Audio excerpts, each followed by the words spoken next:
ஒரு நிமிஷம் வண்டியை நிறுத்துங்க. சட்டென வண்டியிலிருந்து இறங்கி வந்த கனிமொழி எம்பி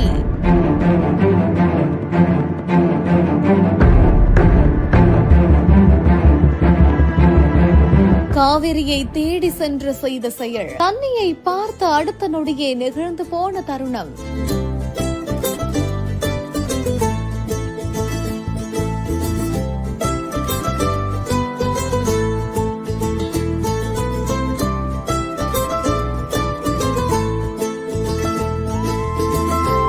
திருச்சியில தேர்தல் பரப்புரையின் இடையில கலைஞர் அவர்கள் தனது எழுத்துலக வாழ்க்கையில அதிக நேரம் செலவிட்ட முக்கம் பகுதிக்கு செல்லும் வாய்ப்பு கிடைச்சதுனால கனிமொழி எம்பி பாத்தீங்கன்னா காவிரியும் கொள்ளிடமும் இரண்டாக பிரிந்து திருவரங்கம் தீவை உருவாக்கக்கூடிய அந்த இடத்தோட அழகிய வரலாற்றை அப்படியே வண்டியிலிருந்து இறங்கி நின்னு பார்த்திருக்காங்க. இதை பார்த்த உடனே அவங்களுக்கு பழைய நினைவுகள் ஞாபகம் வந்திருக்குதாமா.